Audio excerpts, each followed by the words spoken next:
You know, some wisdom isn't designed to make you feel comfortable. It's designed to be transformative. And today, we are going to dive into one of the most challenging, most unsettling pieces of advice ever given on the subject of love.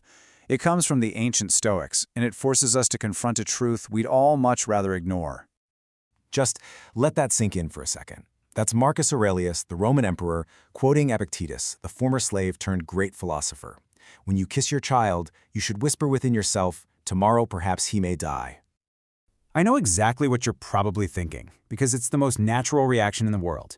This sounds cruel. It sounds morbid. It sounds like some kind of psychological sickness, a way to poison the most precious moments of your life. It feels fundamentally deeply wrong. But what if we've got it completely backward? What if the Stoics weren't being heartless at all? What if they were actually offering a profound psychological tool, a piece of what you might call forbidden knowledge, designed not to diminish love, but to concentrate it, to make it more potent, more present than we could ever imagine? This really gets to a fundamental conflict, doesn't it? Our modern instinct is to build this protective wall around our hearts. We avoid thinking about loss because we believe that denial somehow protects our love. But the Stoics argued the complete opposite. They believed that shield we build actually creates a fragile, anxious kind of attachment. Their method, as harsh as it sounds on the surface, is all about building a love that is resilient, profound, and deeply rooted in the truth of reality. So to really understand this, we have to grasp the absolute foundation of Stoic philosophy. It's a principle that, once you really see it, changes everything. It's called the dichotomy of control. And Epictetus taught that basically all human suffering, all of it, comes from one single error, confusing the things we can actually control with the things we can't. So what's in each bucket? Well, within our power are our thoughts, our judgments, our intentions, our inner world.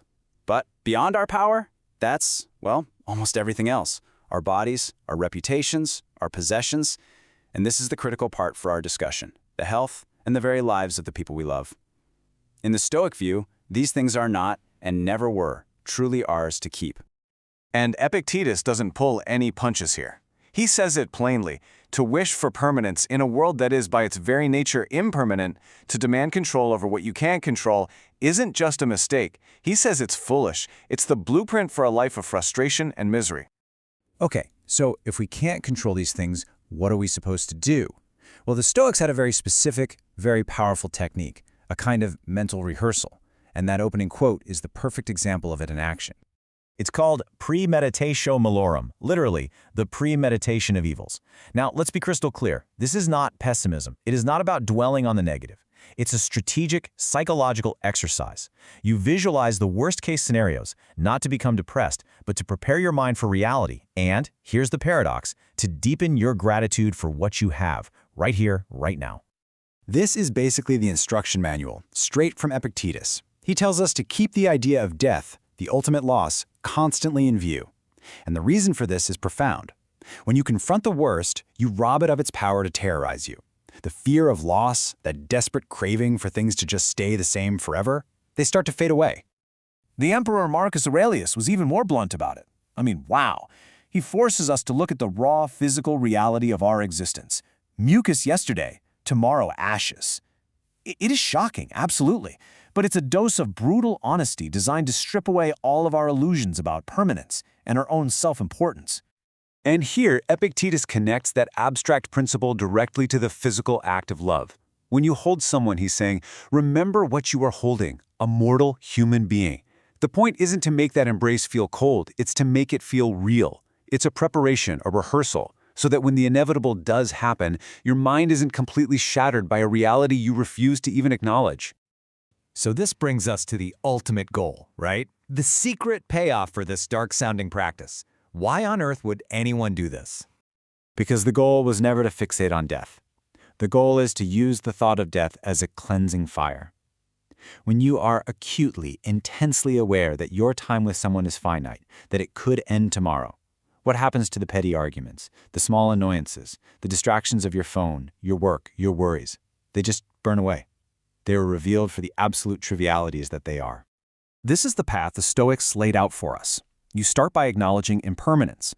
That forces you to value the present moment. And when you truly value the present, you naturally start to shed all the trivial nonsense. And when you shed that, what's left? A focused, urgent, deeply present love. You're not worried about yesterday's argument or tomorrow's to-do list. You're simply there, offering your full, undivided appreciation for the person right in front of you in this one moment. This might be the single most difficult mental shift in all of Stoicism. We are not owners, we are stewards. The people in our lives, they aren't our possessions to be lost. They are gifts granted to us for a time. When that time is up, they aren't lost, they are restored or returned. It's a radical change in perspective from ownership to gratitude, from possession to stewardship. So, I'll leave you with this question. This is how you apply this forbidden Stoic knowledge to your own life. If you really took that whisper seriously, just for today, what would change? What pointless argument would you just let go of? What distraction would you put aside? What would you do with this precious, urgent, and beautiful present moment?